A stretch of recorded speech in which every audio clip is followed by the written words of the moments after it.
दो जन बच्चे और बच्चियाँ भी सभी इल्म हासिल करो, इल्म हासिल करो। यही फरमान रब, यही कौले नबी, यही फरमान रब, यही कौले नबी, इल्म हासिल करो। मरमर से तराशा हुआ ये चांद सा पैकर, मरमर से तराशा हुआ ये चांद सा पैकर, होठों से मोहब्बत का ये रस घोल रहा है। जब ये नात पढ़ता है होता है महसूस, जब ये नात पढ़ता है होता है महसूस, इंसान नहीं ताजमहल बोल रहा है। हजरत, आपसे बार बार ये बात कही जाती है कि आप तशरीफ रखें। स्टेज पर हजरत मौलाना मुफ्ती मोहम्मद फरहत साहब तशरीफ फरमा है। हजरत का खिताब होने वाला है, इसलिए आप नीचे बैठ जाए पराई करम और तवज्जो के साथ में सुनेंगे। अभी तक आप हज़रात तिलावती कलामुल्लाह और नाते रसूलुल्लाह से अपने कुलूब में ईमान और अमल की शमा जला रहे थे और अपने ज़ाहिर और बातिन को मुनव्वर और मुजल्ला फरमा रहे थे। किसी राइटर ने सच लिखा है कि धरती को, बारिश को धरती से अपना वजूद मनवाने के लिए अपनी पहली बूंद को खोना और मिटाना पड़ता है, तब कहीं जाकर ये धरती बारिश के कतरात को इकट्ठा करती है और उसके वजूद को तस्लीम करती है। हमारे स्टेज पर एक ऐसी ही शख्सियत मौजूद है कि जिसने खिताबत की दुनिया में अपने आप को खपाया है, अपने आप को मिटाया है, तो अरबाब इल्म फन ने उसके वजूद को तस्लीम कर लिया। जी हाँ, हजारों के मजमे में संजीदगी देने वाला अदीब, ईवाने बातिल पे लर्जा जारी करने वाला खतीब, इस्लाम का बेमिसाल नकीब, सुन्नियत का पासबा, फलक खिताबत का मुनीर ताबा, फिक्र तदब्बुर का सुल्तान हजरत हजरत मौलाना मुफ्ती मोहम्मद फरहत साहब, मैं हजरत से 10 बस्ता अर्ज करता हूँ कि हजरत वाला आए और हम सब सामीईन को अपने जामे खिताब से मुस्तफीद फरमाए कि बेहतर से खूब खूब से बेहतर तलाश कर, बेहतर से खूब खूब से बेहतर तलाश कर। दरिया अगर मिले तो समंदर तलाश कर। शीशा तो टूट जाता है पत्थर की चोट से, शीशा तो टूट जाता है पत्थर की चोट से, जो पत्थर ही टूट जाए वो शीशा तलाश कर। आपके रूबरू है।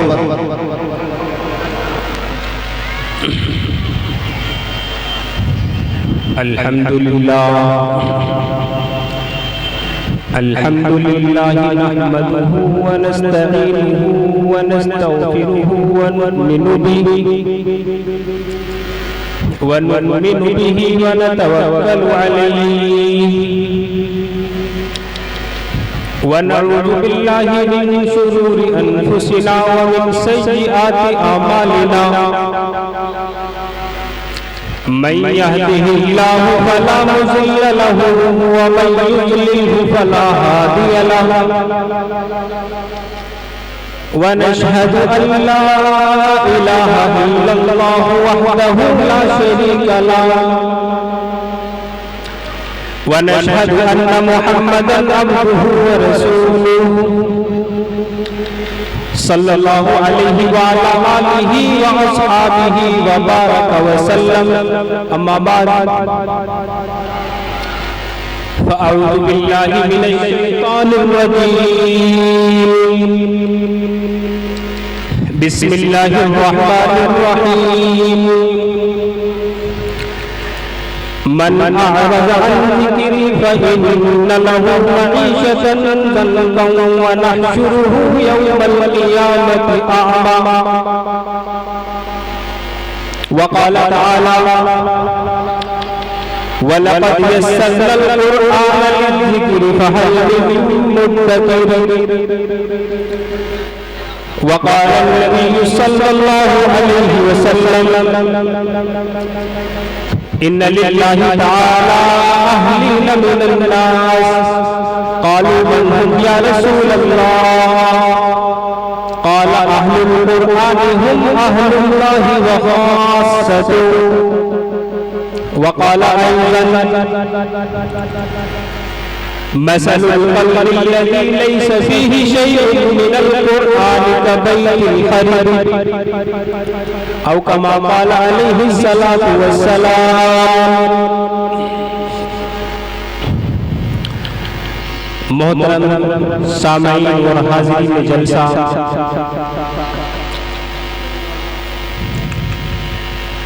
आप यहाँ सब किस मकसद के लिए जमा हुए वो सब ही जानते हैं। आपका ये प्यारा मदरसा और इसको चलाने वाले हजरत कारी शाही साहब, उनकी मेहनतें हम सुबह से बैठकर यहाँ देख रहे हैं। और ये ऐसी जगह आप सब ही जानते हैं कि यहाँ मदरसे की और इस चीज की कि कोई कुरान को सिखाए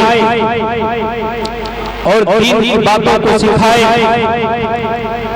और हदीस को सिखाए, कितनी जरूरत थी। हजरत कारी साहब ने उस चीज को देखकर इसका इंतजाम किया कि हमारा कोई बच्चा कुरान करीम को पढ़ने और इल्म दीन के हासिल करने से महरूम न रहे। और उन्होंने बड़ा करके बेसरो सामान के आलम में इस काम को अंजाम दिया और इसकी शुरुआत कर। अब जरूरत यह है कि हम जिस तरह उन्होंने हमारे लिए रास्ता निकाला, जिस तरह उन्होंने हमारे बच्चों के मुस्तकबिल की फिक्र की, तो हमें भी उनके कदम से कदम मिलाकर चलना ही होगा।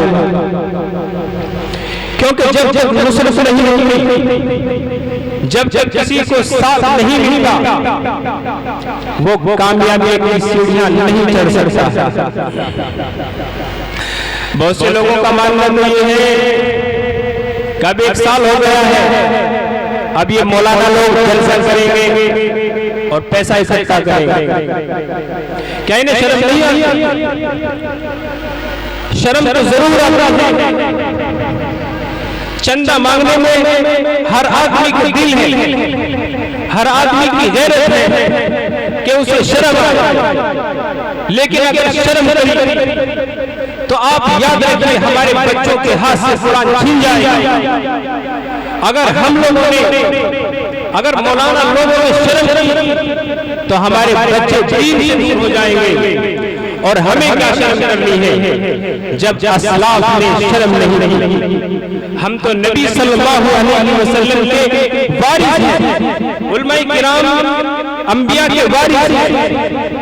नबी सल्लल्लाहु अलैहि वसल्लम को दीन की जरूरत पड़ी तो उन्होंने सहाबा के सामने हाथ फैला दिया कि ऐ सहाबा को काम के लिए जरूरत है, मेरी मदद कर दो। तो सहाबा के पास जो कुछ था उसको घर से निकाल लाए हैं। हजरत अबू बकर रज़ियल्लाहु ताला के सामने तकाजा आ गया, दीन के लिए जरूरत है, तो उन्होंने अपने सारे घर का सामान लाकर रसूलुल्लाह के सामने हाजिर कर दिया था। हजरत उमर फारूक को जो तकाजा सुनाई दिया तो उन्होंने अपने घर का आधा सामान निकालकर रसूल करीम के सामने पेश कर दिया था। और असलाफ को कभी शर्म नहीं आई इस चीज से कि वो लोगों से कहेंगे दीन के नाम पर, अल्लाह के नाम पर पैसे दो। अगर उन्हें शर्म आती तो आज लाखों बच्चे मजहब इस्लाम छोड़कर ईसाईयत की तरफ चले गए होते। अगर आपको तारीख यानी जंग आजादी की तारीख मालूम हो तो आपको पता चलेगा कि जब जंग आजादी में लाखों मुसलमान नौजवान शहीद हो गए, उनके बच्चे उनके पीछे रह गए। अंग्रेज ने चाल चली कि जिन बच्चों के माँ बाप मारे गए हैं उनको कहो ए बच्चों हमारे पास आ जाओ, हम तुम्हें पढ़ाएंगे, तालीम देंगे, तुम्हें एजुकेशन देंगे, तुम्हारे खर्च उठाएंगे और तुम्हें नौकरियां काम करने के मौके फराहम करेंगे।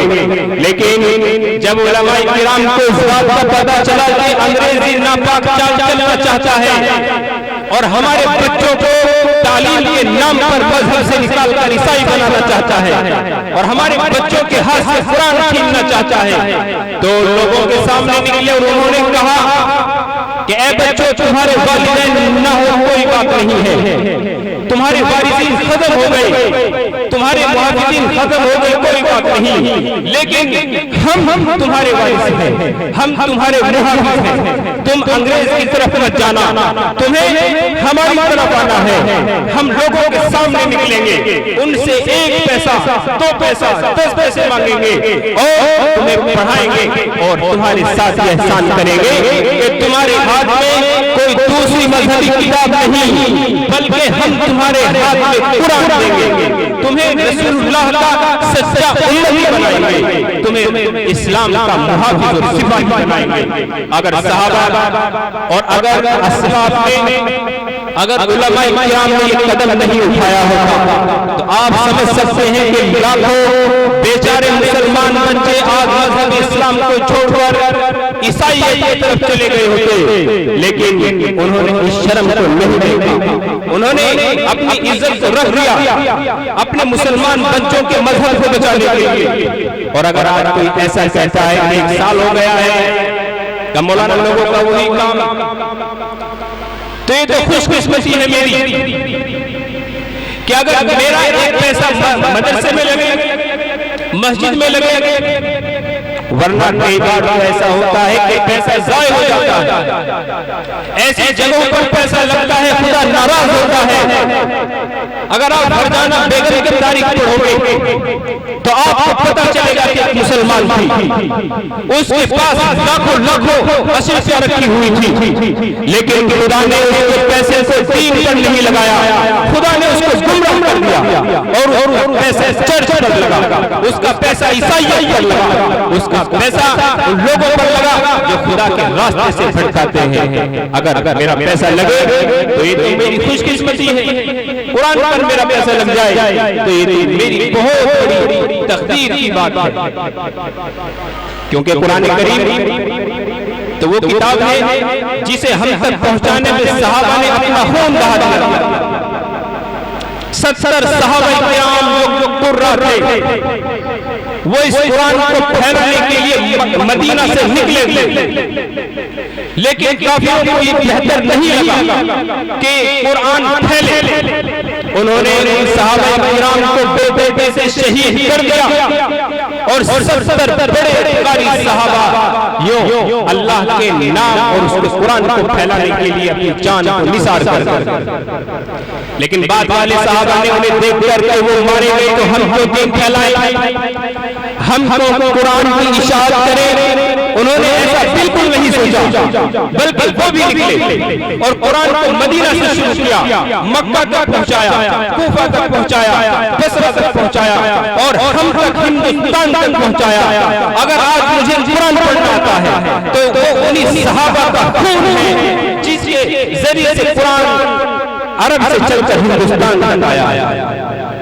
और अगर कुरान हमारे यहाँ से मिट गया तो हम मुसलमान नहीं रह सकते। अगर हमारे बच्चों को कुरान पढ़ना ना आए फिर वो काहे मुसलमान रह जाएंगे। कुरान को एक मुसलमान के लिए जरूरी है। जहाँ कुरान दीन को सुधारता है वहीं कुरान दुनिया को भी सुधारता है। क्या वजह थी कि कुरान आने से पहले साल में 10 महीने होते थे और जैसे ही कुरान आया और उसने ऐलान किया इन्ना इद्दत शुहूर इंदल्लाहि 12 शहरा के साल में 10 महीने नहीं 12 महीने होते हैं। अंग्रेज को मजबूर होना पड़ा कि उसने भी आज साल में 12 महीने तय किए हैं, वरना साल में तो 10 महीने लगते थे। समझ तो कुरान में आप देखेंगे दिसंबर 12वां होना चाहिए 10वां तो आज भी उसमें छुपा हुआ है, वो 12वां कर दिया लोगों ने। तो कुरान जहाँ दीन की समझ देता है वहीं हमें दुनिया की समझ में देता है। कुरान से जहाँ हमें दुनिया दीन का फायदा मिलता है, दीन का फायदा भी मिलता है। और कुरान का एक छोटा सा लफ्ज भी आपकी जिंदगी बदलने के लिए काफी। आप अगर कुरान पे गौर करेंगे तो कुरान के छोटे छोटे टुकड़े अंबिया ने उनको पढ़ा और अपने मकसद को पूरा करा लिया। अगर आप कुरान को देखो तो उसमें हजरत ज़करिया अलैहिस्सलाम की वही बात और दुआ मिलेगी जिसमें उसमें उन्होंने कहा रब्बी ला तज़रनी फर्दा, ऐ खुदा मैं अकेला हूँ, मेरे कोई बच्चा नहीं है, मुझे बच्चा दे दे। जब उन्होंने बुढ़ापे में कुरान करीम की इस आयत के जरिए दुआ मांगी थी तो अल्लाह ने बुढ़ापे में बच्चा दे दिया। ऐसे ही हज़रत इब्राहीम अलैहिस्सलाम, आदम अलैहिस्सलाम जब 40 साल तक मग़फ़िरत मांगते रहे, मग़फ़िरत नहीं मिली, आखिर में कुरान के अल्फाज के जरिए मग़फ़िरत मांगी, रब्बना ज़लमना अनफुसना व लम तग़फिर लना व तरहमना लनकूनन्न मिनल ख़ासिरीन। तो आसमान से परवाना आया कि आदम हमने तुझे माफ कर दिया है। जब अय्यूब अलैहिस्सलाम को बीमारी पहुंची और उनका जिस्म गल गया, उनके जिस्म से बदबू आने लगी, तो उन्होंने कुरान करीम की आयत का सहारा लिया, अन्नी मस्सनी अज़्ज़ुर, कि ऐ खुदा मुझे तकलीफ पहुंच गई है, मुझसे तकलीफ दूर कर दे। ये कहना था, आसमान से परवाना आया कि अय्यूब हम तेरी बीमारी को खत्म करते हैं और तुझे ऐसा जिस्म अता करते हैं जो शफाफ है। और कुरान करीम के दुनियावी फायदे हैं। जब रसूल अकरम सल्लल्लाहु अलैहि वसल्लम अपने घर में थे और जालिम चाहते थे कि आपको कत्ल कर दे, नऊजुबिल्लाह, और उन्होंने आपके घर का घेराव भी कर लिया था।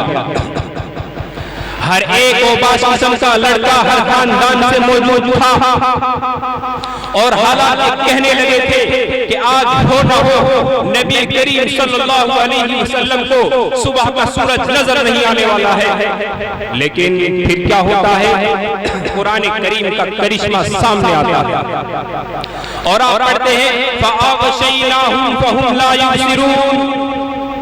ये एक आयत थी जिसका तर्जमा है कि हमने उनकी आंखों को इस तरह ढका के उनको नजर ही नहीं आता था। आप इस आयत को पढ़ते हुए घर से निकले और किसी को आप दिखाई नहीं पड़े। तो कुरान करीम की कितनी बड़ी ताकत है कि उसने ऐसे हालात में जब बचने का कोई रास्ता नहीं था, आपको बहिफाजत घर से निकाल कर मदीना पहुंचाया। और एक छोटी सी कुरान की बिस्मिल्लाह क्या होता है। एक सहाबी है, उनके घर में एक बड़ा जिन आ गया। उन्होंने पहली बार तो उससे डरे, फिर उन्हें समझ में आया कि कुरान तो मुझे याद है। जैसे उनका ज़हन इधर गया कि कुरान मुझे याद है, उन्होंने पढ़ा बिस्मिल्लाहि अजीबी रसूलल्लाह, सिर्फ बिस्मिल्लाह कहा और उन्होंने उस बड़े जिन को अपने कब्जे में यूं कर लिया। शैतान बोलने लगा कि ए भाई मुझे छोड़ दे, कि नहीं हरगिज़ नहीं छोड़ूंगा, रसूलुल्लाह के पास लेकर जाओ। मुझे पूरा वाक़या नहीं बताना, मुझे तो ये बताना है कि जैसे ही कुरान की आयत पढ़ी तो हर बिगड़ा हुआ काम बनने लगा। जैसे ही कुरान की आयत पढ़ी तो बीमारी से शिफा मिलने लगी। जैसे ही कुरान करीम की आयत पढ़ी तो ऐसी जगह से जहां मौत हर तरफ से आ चुकी थी वहां रास्ता मिल गया। अगर आप भी कुरान करीम की आयत को पढ़ेंगे और रास्ता ढूंढना चाहेंगे तो इंशाअल्लाह आपको जरूर रास्ता मिलेगा। और एक बात मैं अभी आपको बता दूं, आमिलीन ने उलमाए किराम ने लिखा है कि जिसके यहाँ सिर्फ लड़कियां पैदा हो रही हैं, लड़का पैदा नहीं होता और वो काफी परेशान, तो उसे ये अमल जरूर करना चाहिए कि इंशाअल्लाह लड़का जरूर पैदा होगा। और वो अमर है कि 3 महीनों तक रब्बी ला तज़रनी फर्दन व अंत खैरुल वारिसीन पढ़ ले। जो औरत है उसको लड़कियां पैदा होती हैं, लड़का पैदा नहीं होता, तो रब्बी ला तज़रनी फर्दन व अंत खैरुल वारिसीन 3 महीने तक बराबर पढ़े। एक नमाज के बाद तय कर ले, एक तस्बीह हर एक नमाज के बाद रोजाना पढ़े, इंशाअल्लाह लड़का जरूर पैदा होगा। और क्यों नहीं हो, जब जकरिया इस दुआ को पढ़ते हैं तो उनके यहाँ लड़का पैदा होता है और ऐसे हाल में होता है जब जब बच्चे पैदा नहीं होते 80 साल की उम्र बुढ़ापे की उम्र हुआ करती है। तो देखिए कुरान करीम के किस कदर फायदे। कुरान करीम पढ़ोगे तो उससे आप मुसलमान बनो, आपके बच्चे मुसलमान बने, लड़के हो या लड़कियां। हदीस में तो ये है जिसने अपने बच्चों को कुरान नाज़िल पढ़ा दिया उसकी अल्लाह ने मग़फ़िरत। इससे बड़ी बात क्या चाहिए। अगर खुदा मुझे माफ कर दे और मेरा बच्चा पढ़ना भी सीख जाए और मुझे क्या चाहिए। तो हम सब सही या करें कि हमारा हर बच्चा और हमारी हर बच्ची वो कुरान को जरूर पढ़ना जानती हो। और कुरान करीम को जहाँ पढ़ने से हम मुसलमान बनते हैं, ऐसे मुसलमान बनते हैं कि कितनी भी बड़ी परेशानी आ जाए हम ईमान को हाथ से नहीं छोड़ते हैं। एक बूढ़ी अम्मा जिनके शोहर का इंतकाल हो गया था, सिर्फ एक बेटा था, एक बेटा। उस बेटे को उन्होंने 20 साल तक परवरिश करके पाला, उसे कुरान करीम पढ़ाया। कुरान करीम पढ़ाने के बाद उसे उन्होंने अहादीस का इल्म दिया, जिसके नतीजे में वो इतना पक्का मुसलमान बना। तारीख में लिखा है कि एक बार उसे काफिरों के एक बड़े झमझटे ने घेर दिया था। काफिरों ने घेर कर कहा कि ए लड़के, अगर तुझे अपनी जान बचानी है तो तुझे हमारे खुदा और हमारे भगवान का नारा मारना पड़ेगा, वरना छोड़ने वाला नहीं। कि क्या नारा मारना है? किस नारा यही मारना है कि खुदा खुदा नहीं, जो हमारे भगवान है वो खुदा। उस नौजवान ने कह दिया कि हरगिज़ नहीं, मैं एक खुदा को मानता हूँ। अगर मेरे पास 100 जाने भी होती तो मैं 100 की 100 जाने उस खुदा की एक खुदा की वहदानियत पर कुर्बान कर देता। क्या अच्छा ऐसे नहीं मानने वाला कि हरगिज़ नहीं मानने वाला। काफिरों ने पकड़ा और उस बच्चे का एक हाथ काट दिया कि कहा अगर तुझे अब भी अपनी जान प्यारी है और तू चाहता है कि अपनी बूढ़ी माँ के पास लौटे तो तुझे वो नारा मानना ही होगा जिसके खुदा को खुदा नहीं कहा जाता है, यानी हमारे भगवान को भगवान। कहा कि एक हाथ नहीं मेरी गर्दन में काट दो जब भी मैं खुदा का इनकार नहीं कर सकता। जब उन्होंने अशहदु अल्लाह फिर कहा तो उन्होंने उनका दूसरा हाथ भी काट दिया कि अब भी कह ले तेरी बूढ़ी माँ अब कम अज कम तेरा चेहरा देखकर अपने दिल को ठंडा तो कर लेगी। उन्होंने कहा हर ऐसा नहीं हो सकता कि मैं अपनी माँ की सिखाई हुई तालीम पर अमल न करूं। मेरी माँ ने मुझे ऐसी तालीम दी है कि खुदा के सिवा कोई दूसरा खुदा नहीं हो सकता, कोई पत्थर खुदा नहीं हो सकता। उन्होंने कहा ऐसे नहीं मानने वाला। उन्होंने उसका पैर काटा, दूसरा पैर काट दिया और आखिर में कहा कि अब तू पूरी तरह अपाहिज हो चुका है। अगर तू चाहता है कि जिंदा रहे तो तुझे खुदा की नफी और खुदा का इनकार करना होगा। उस बच्चे ने कहा हरगिज़ नहीं कर सकता। आखिर में वो उसकी गर्दन काटने लगे और उससे पूछा कि ए नौजवान, अब तू दुनिया से जा रहा है, ये तो बता तेरे मन में कोई बात हो तो हम उसे पूरा कर सकते हैं। क्या सिर्फ एक बात है और वो बात ये है कि मेरी बूढ़ी माँ को बता देना कि तेरे बेटे को इस जुर्म में शहीद किया गया है कि उसने अशहदु अल्ला इलाहा इल्लल्लाह कह दिया था और मुझे इसके अलावा कुछ नहीं चाहिए। उस नौजवान को शहीद कर दिया गया और शहीद करने के बाद उसकी माँ को पैगाम पहुंचाया गया कि बूढ़ी अम्मा तेरा सहारा खत्म कर दिया। बूढ़ी माँ ने जब ये खबर सुनी कि मेरा सहारा खत्म कर दिया गया तो तड़प उठी कि क्यों उसने क्या जुर्म कर दिया था कि उसको तुमने शहीद कर दिया था। इसलिए कि खुदा को एक खुदा कहता है, जबकि ये हमारे खिलाफ था। हम इस चीज को बर्दाश्त नहीं कर सकते कि सिर्फ एक खुदा को खुदा माने, हमारे मजहब पर उसे आना नहीं था कि अच्छा तो मुझे ये बता दो कि आखिर में उसकी जबान पर क्या था। उन्होंने बताया कि जब हम उसकी गर्दन काट रहे तो कह रहा था अशहदु अल्ला इलाहा इल्लल्लाह, कि मैं गवाह हूं इस बात का कि खुदा एक है, उसके सिवा कोई खुदा नहीं। जो बूढ़ी अम्मा तड़प रही थी उसने ये बात सुनी और खड़ी हो गई और कहा कि ए मेरे बेटे, आज तूने मेरी परवरिश का हक अदा कर दिया है। अगर तूने अशहदु अल्ला इलाहा इल्लल्लाह ना कहा होता तो आज मेरी परवरिश और जो मेरी मेहनत मैंने तुझ पे लगाई थी उसका हक ज़ाया हो गया था। लेकिन तूने मेरी परवरिश का, मेरी तालीम का और मेरे अकेलापन का जो मुझे खतरा था वो भी खत्म हो गया कि तूने अपनी जान नबी करीम सल्लल्लाहु अलैहि वसल्लम की तालीमात पर निशावर कर दी। अब मुझे कोई गम नहीं कि मेरा बेटा है या नहीं। ये क्यों हुआ था? क्योंकि अगर उनके पास कुरान की तालीम नहीं हुई तो कुछ भी कह सकते थे। तो कुरान और हदीस ने उनको ऐसा मुसलमान बना दिया था कि हाथ कटे पैर कटे, अपना जिस्म अपनी गर्दन से जुड़ा हो गया, लेकिन उन्होंने अशहदु अल्ला इलाहा इल्लल्लाह को नहीं। अगर हमने अपने बच्चों को, बच्चियों को कुरान से दूर रखा तो वक्त आने पर ये इस्लाम को छोड़ देंगे।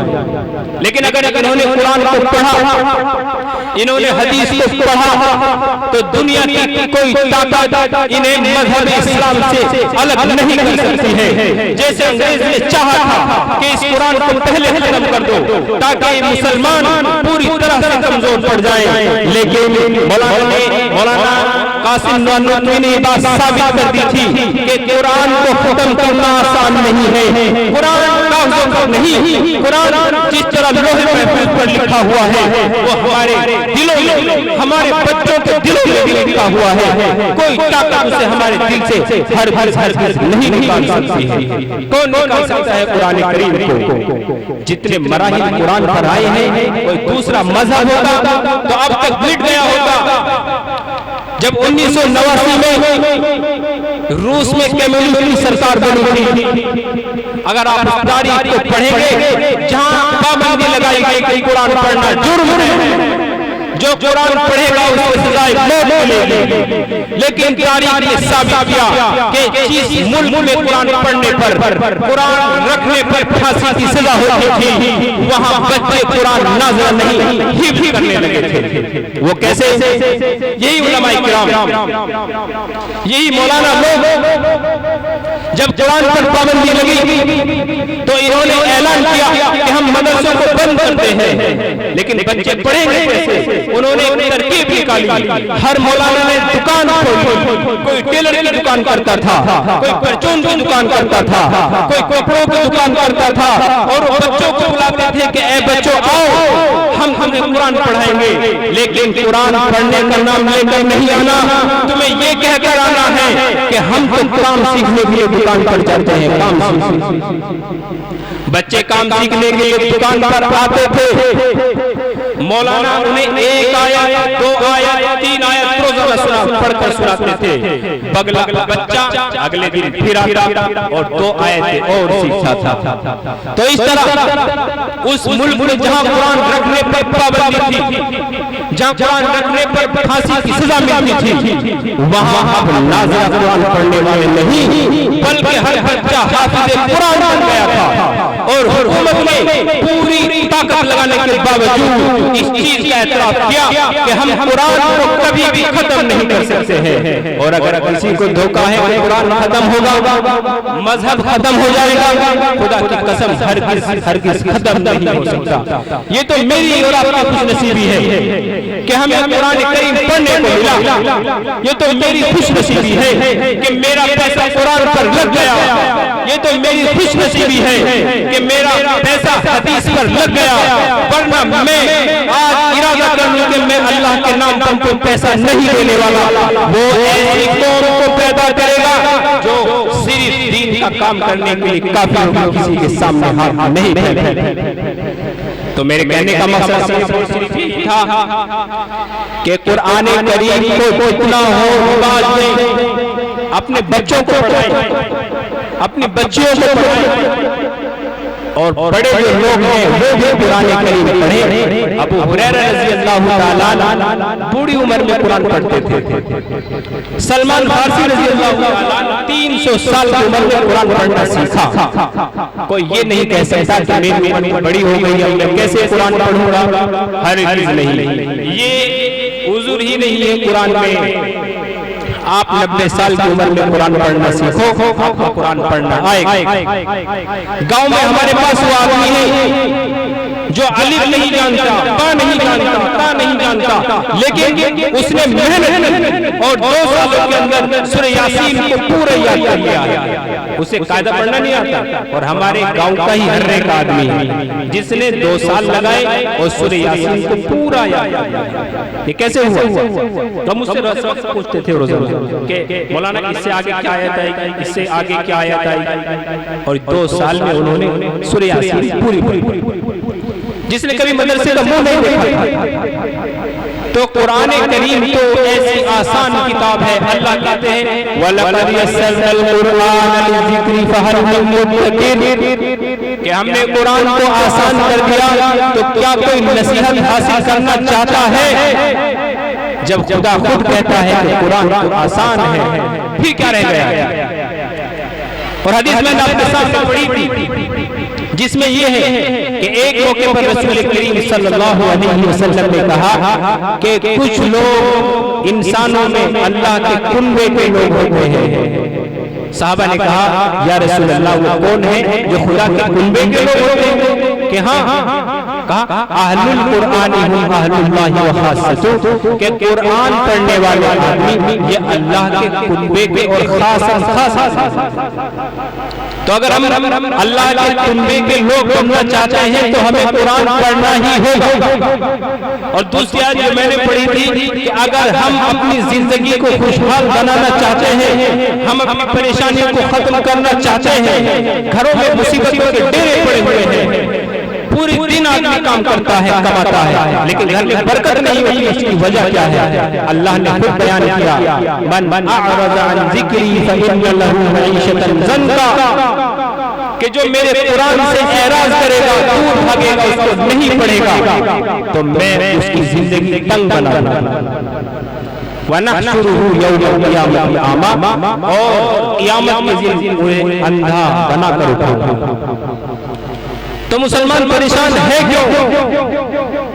वो काम तो पूरे साल करता है, और यहाँ तक कि रमजान जैसा पाक महीना आता है तो रमजान काम के लिए छोड़ देता है, रोजे रखना छोड़ता है, तरावी छोड़ देता है। फिर इतना कमाने के बाद घर में दिक्कत है क्यों? अगर इसकी कोई वजह है तो खुदा का ये कहना मन अअरज़ अन ज़िक्री फ़इन्न लहू मईशतन ज़ंका, कि जो कुरान से एराज करेगा जिंदगी तंग बना दूंगा। और जब दुनिया बनाने वाला इस बात को कहे, हमें पैदा करने वाला इस बात को कहे, हमारी कोई कमाई, हमारा कोई काम हमारी जिंदगी को खुश कर ही नहीं सकता। तो जिंदगी को खुश अगर बनाना चाहते हैं तो हमें चाहिए कि हम कुरान करीम को पढ़ें, हमें चाहिए कि हम अपने बच्चों को कुरान सिखा दें, हमें चाहिए कि उन्हें हदीस और दीन का इल्म जरूर दें। क्योंकि हदीस में है कोई भी आप आदमी, कोई भी वालिद या कोई भी वालिदैन अपने बच्चे को इससे बड़ा गिफ्ट नहीं दे सकते कि वो कोई अदब की और इल्म की बात उन्हें सिखा दे। आप पूरी जिंदगी मेहनत करते हो, आपने बच्चे के लिए 20 बीघे जमीन ली, 40 बीघे जमीन ली, घर बनाया, सब कुछ किया, आखिर में बच्चा यही कहता है जब वालिद मरता है कि दुनिया का दस्तूर था, अगर हमारा बाप छोड़कर मर गया तो उसने कोई एहसान नहीं किया, दुनिया छोड़कर जाती है, कल हम जाएंगे, हम अपने बच्चों के लिए छोड़कर चले जाएंगे। लेकिन आपने अगर अपने बच्चे को पढ़ाया तो वो जरूर ये कहेगा कि मेरे बाप का एहसान है कि उसने मुझे आलिम बनाया और मुझे एक ऊंचा मर्तबा दे दिया। तो पैसों से बढ़कर, माल से बढ़कर सबसे बड़ा गिफ्ट अगर है तो यही है कि हम अपने बच्चे को इल्म सिखाते। और हजरत कारी साहब ने जो एक मेहनत शुरू की है, इसमें उनके साथ लगकर उनके पैर से पैर मिलाकर चले ताकि ये शमा और बुलंद हो सके, ताकि शमा दूर तक रोशनी पहुंचा सके। और यही नहीं, ये आपके महल्ले तक नहीं बल्कि हजरत कारी साहब की ये शमा और ये जो रोशनी है ये दूसरे महल्लों तक जा रही है। आप देखते होंगे कितने बच्चे इधर पढ़ने आते थे, वरना ऐसा कब हुआ है बच्चे इधर पढ़ने नहीं आते थे, बच्चे तो उधर को जाया करते थे। लेकिन हजरत कारी साहब की मेहनत ने बच्चों को उधर से इधर का रुख दे दिया। अब देखते हैं उधर तो चढ़ाई है फिर भी बच्चे आने लगे। और दीन ऐसी चीज है कि आप इसे एक दरख्त के नीचे लेकर बैठ जाओ तो वहां भी इकट्ठे होंगे लोग। जब दारुल देवबंद की बुनियाद पड़ी तो एक छोटा सा अनार का दरख्त ही तो था, उसके पीछे उन्होंने बैठकर काला रसूलुल्लाह सल्लल्लाहु अलैहि वसल्लम कहना शुरू किया, लोग जुड़ने शुरू हुए। और आज दारुल दुनिया की सबसे बड़ी दरगाह बन गई, जहां 4000 5000 तालिब इल्म हर वक्त मौजूद रहते हैं। जबकि एक छोटा सा अनार का दरख्त था। कोई कह सकता था कि छोटा सा अनार का दरख्त इतनी बड़ी दरगाह बनेगा कि दुनिया का हर आदमी जान लेगा कि दारुल देवबंद क्या है। आप देखेंगे तो हर आदमी की ज़बान पर दारुल देवबंद, दारुल देवबंद। ये क्यों हुआ? ये उनकी मेहनत की वजह से हुआ। लोगों ने साथ दिया इसलिए हुआ। जब शुरू में कोई मदरसा शुरू होता है तो उसमें बहुत उलझने सामने आती है। हजरत मौलाना कासिम नानोतवी ने जब मदरसा शुरू किया तो इतनी सख्ती आई थी कि उनकी अहलिया को जो चीजें थी, सोने चांदी के सामान थे, सब बेचने पड़े और सब बेचे।